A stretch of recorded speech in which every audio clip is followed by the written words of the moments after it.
देखो यार, अगर तुम फैट हो तो तुम ऑलरेडी इस टॉपिक पर काफी सारी वीडियोस देख चुके होगे। बट प्रॉब्लम ये है कि तुम जितनी भी वीडियोस देखते हो उनमें हर एक में अलग अलग बातें होती हैं। कोई एक्सरसाइज के बारे में कुछ और बता रहा होता है तो कोई डाइट का कुछ और रिजल्ट्स तुम्हारे पास नॉलेज तो आ जाती है बट उसे सही तरीके से अप्लाई कैसे करें यही क्लियर नहीं होता। बट अगर सच बताऊं तो फैट लॉस इतना कॉम्प्लिकेटेड नहीं है जितना तुम्हें दिखाया जाता है। अगले कुछ स्टेप्स जो मैं इस वीडियो में बताने वाला हूँ, अगर तुम सिर्फ वही भी फॉलो कर लो तो तुम्हारे लिए ये बहुत आसान हो जाएगा। और नहीं, मैं कुछ भी खुद से नहीं बताने वाला, बिकॉज इस वीडियो से पहले मैंने 10 से भी ज्यादा आर्टिकल्स एंड वीडियोस देखे और पढ़े हैं। उसके बाद जाकर एक वैलिड इंफॉर्मेशन के साथ ये वीडियो बना रहा हूँ। कोई बड़ी बड़ी बातें नहीं करूंगा, सिर्फ सिंपल रियल टॉक होगा। तो हर स्टेप को ध्यान से सुनना और अपने आप पर अप्लाई करना। देखो, सबसे पहले तो तुम्हें जंक फूड अवॉइड करना होगा, इसके बाद ही तुम आगे बढ़ सकते हो, क्योंकि जब तक ये चीजें रिमूव नहीं करोगे तब तक कोई रिजल्ट्स नहीं मिलेंगे। अब जब तुम अपनी इस जंक फूड हैबिट को कंट्रोल करना सीख जाओ तो उसके बाद तुम स्टार्ट करोगे कैलोरी डेफिसिट। इसका मतलब तुम जितनी कैलोरीज रोज कंज्यूम करते हो और ना वेट लॉस होता है ना इंक्रीज, उससे कम कैलोरीज लेना। सिंपल वर्ड्स में ये कैलोरी सरप्लस के अपोजिट काम करता है। जब तुम कैलोरी डेफिसिट स्टार्ट करो तो एक बात का ध्यान रखना, ना तुमने बहुत ज्यादा डेफिसिट करना है और ना ही बहुत कम। अगर तुम ज्यादा कर दोगे तो बॉडी स्टारवेशन में चली जाएगी, मतलब तुम्हारी एनर्जी, रिकवरी और परफॉर्मेंस लो हो जाएगी और तुम्हारे मसल्स पर भी नेगेटिव इम्पैक्ट पड़ेगा। और अगर बहुत कम कर दोगे तो फैट लॉस होगा ही नहीं। तुम्हें बीच का बैलेंस रखना होगा। जैसे अगर तुम अपनी करंट ईटिंग हैबिट से सिर्फ 300 से 500 कैलोरीज कम करते हो तो ये सेफ ऑप्शन है। अब यार, ये सब तो जान लिया, बट हमें पता कैसे चलेगा कि हमारे खाने में कैलोरीज कितनी है? वेल, इसे जानने के लिए तुम चैट जीपीटी का भी यूज कर सकते हो। अब यहाँ तक तो सब क्लियर हो गया, क्या अवॉइड करना है और कैसे करना है। तो अब ये जान लो कि तुम्हें खाना क्या है। वेल, मैं यहाँ पर सभी चीजों का नेम तो नहीं ले सकता, बट जितना बताऊंगा उससे तुम्हें एक आइडिया लग जाएगा कि तुम्हें किस टाइप की चीजें कब खानी है। सुबह का ब्रेकफास्ट सबसे लाइट और क्लीन होना चाहिए, जैसे 2 अंडे और 1 रोटी या दही और ओट्स। लंच को थोड़ा बैलेंस रखो, थोड़ा राइस या रोटी, चिकन या दाल और वेजिटेबल्स। स्नैक्स के लिए ड्राई फ्रूट्स, मखना या 1 फ्रूट। डिनर को ज्यादा हैवी मत रखना और कोशिश करना सोने से कुछ टाइम पहले ही खाना खत्म कर लेना। रात में भारी खाना इसलिए अवॉइड करना है क्योंकि तुम्हारी बॉडी ने उस टाइम कुछ ज्यादा मूवमेंट नहीं करनी होती। एक और बात, हमेशा प्रोटीन को प्रायोरिटी दो, फिर चाहे तुम वेजिटेरियन हो या नॉन वेज, क्योंकि जब फैट बर्न हो रहा होता है तो प्रोटीन ही मसल्स को बचा के रखता है।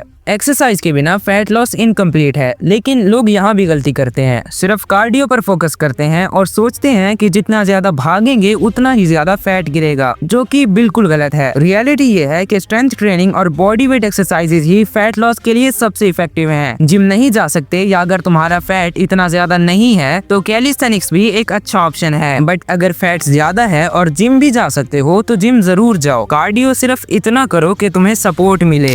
एक और बात, फैट लॉस सिर्फ कैलोरीज और वर्कआउट तक ही लिमिटेड नहीं होता। एनर्जी, स्टेमिना और रिकवरी भी उतने ही इंपॉर्टेंट होते हैं। आई एम श्योर तुमने भी नोटिस किया होगा, जब तुम थके हुए होते हो, चाहे डाइट परफेक्ट हो या वर्कआउट स्ट्रांग हो, फिर भी रिजल्ट स्लो पड़ जाते हैं। इसीलिए अगर तुम अपनी परफॉर्मेंस और रिकवरी नेचुरली इम्प्रूव करना चाहते हो तो इसके लिए एक चीज तुम्हारे बहुत काम आएगी। मैंश्योर का शिलाजीत प्योर रेजन। ये हिमालयन रीजन का प्रीमियम रेजन है जो सेंचुरी से यूज होता आ रहा है एनर्जी और रिकवरी के लिए। इसमें 72.68% फ्यूल विक एसिड होता है जो तुम्हारे सेल्स तक न्यूट्रिएंट्स पहुंचाता है और एनर्जी प्रोडक्शन को भी नेचुरली बूस्ट करता है। रेगुलर यूज से स्टेमिना और रिकवरी दोनों नोटिसेबल लेवल तक इंप्रूव होते हैं। और सबसे बेस्ट बात इसकी ये है कि ये नेचुरल टेस्टोस्टेरोन को भी सपोर्ट करता है, जिससे तुम्हारी स्ट्रेंथ और मसल ग्रोथ भी बेटर होती है। प्लस ये फोकस और कंसंट्रेशन को भी इनहेंस करता है, मतलब चाहे तुम वर्कआउट कर रहे हो या स्टडीज, दोनों में परफॉर्मेंस बेटर होती है। ये बॉडी को डिटॉक्स करता है, इम्यूनिटी को स्ट्रॉन्ग करता है और हार्ट हेल्थ और स्किन दोनों के लिए बेनिफिशियल है। और हाँ, मैंश्योर शिलाजीत 100% प्योर, सेफ और GLP सर्टिफाइड है। कोई फिलर्स, एडिटिव्स या हार्मफुल केमिकल्स इसमें नहीं है। तो अगर तुम नेचुरली अपनी एनर्जी, स्टेमिना और रिकवरी नेक्स्ट लेवल पर ले जाना चाहते हो तो मैंश्योर का शिलाजीत डेफिनेटली एक सॉलिड ऑप्शन है। लिंक डिस्क्रिप्शन में दे दिया है, चेकआउट जरूर से करना।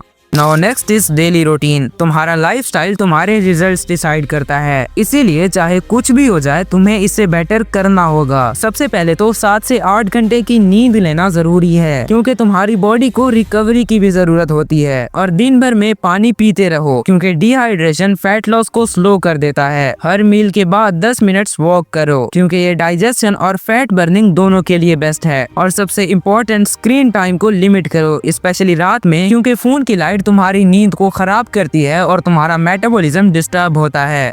अब सुनो, जब लोग सिर्फ कार्डियो पर भरोसा कर लेते हैं बिना डाइट का प्लान किए, तो वो या तो ज्यादा थक जाते हैं या फिर मसल्स भी लॉस कर लेते हैं। कार्डियो हेल्पफुल है, लेकिन अगर तुम एक्सेसिव कार्डियो करोगे और खाना कंट्रोल नहीं करोगे तो रिजल्ट स्लो होंगे और फटीग ज्यादा आएगी। दूसरी बात, वेट लॉस का मतलब सिर्फ स्केल का नंबर कम करना नहीं है, मसल लॉस भी हो सकता है अगर तुम एक्सट्रीम कैलोरी कट कर दो। इसीलिए पहले मेंटेनेंस कैलोरीज को समझो और डेफिसिट को ग्रेजुअल रखो। एक और कॉमन गलती ये होती है कि लोग सब टूल्स एक साथ अप्लाई कर देते हैं। Heavy cardio, strict fasting, multiple supplements and over training, ये सब मिलकर तुम्हारी बॉडी को शॉक में डाल देते हैं, जिसकी वजह से तुम्हारी रिकवरी भी खराब होती है और इंजरी का रिस्क भी बढ़ता है। बेटर ये है कि पहले एक चीज पर फोकस करो, जब वो ठीक से चलने लगे तो दूसरी ऐड करो। हफ्ते में 500 से 700 ग्राम तक वेट लॉस हेल्दी माना जाता है। धीरे धीरे चलोगे तो मसल भी मेंटेन रहेंगे और स्किन और एनर्जी भी खराब नहीं होगी। आखिर में याद रखना कि कंसिस्टेंसी ही सबसे बड़ी चीज है। पैनिक करके ओवरकिल मत करो, एक सस्टेनेबल प्लान बनाओ, इंटेंसिटी को ग्रेजुअली बढ़ाओ और एक टाइम पर सिर्फ 2 या 3 चीजें चेंज करो। और हाँ ब्रो, अगर तुम्हारा बॉडी वेट ज्यादा है और तुम अफोर्ड कर सकते हो तो जिम जाना डेफिनेटली बेटर ऑप्शन है। जिम में प्रॉपर इक्विपमेंट्स और गाइडेड ट्रेनिंग के साथ तुम अपनी स्ट्रेंथ और फैट लॉस दोनों को एक्सेलरेट कर सकते हो। लेकिन अगर तुम एक स्टूडेंट हो और जिम जाने का टाइम नहीं है तो घर पर भी ये पॉसिबल है। बॉडी वेट एक्सरसाइजेस और सिंपल टूल्स का यूज करके तुम काफी अच्छे रिजल्ट्स देख सकते हो। एक और बात, तुम्हारी प्रॉब्लम ये नहीं है कि फैट लॉस का फॉर्मूला कॉम्प्लिकेटेड है। असल में ये बहुत सिंपल है, क्लीन खाना, सही एक्सरसाइजेस और कंसिस्टेंसी, बस यही कुछ चाहिए तुम्हें। अगर तुम यही फॉलो करोगे और बस इसी पर फोकस करोगे तो रिजल्ट्स डेफिनेटली आएंगे। लेकिन अगर तुम ये सब शॉर्टकट्स और ट्रिक्स के चक्कर में घुस जाओगे तो बस कंफ्यूजन और फ्रस्ट्रेशन ही मिलेगा। मेरी मानो तो यही सब चाहिए तुम्हें, बस इसी पर फोकस करो, सिर्फ इसी सिस्टम को फॉलो करो और बाकी डिस्ट्रैक्शंस को इग्नोर करो। जब तुम कंसिस्टेंट रहोगे, प्रॉपर खाना लोगे और एक्सरसाइजेस करोगे तो फैट लॉस अपने आप ही स्टार्ट हो जाएगा।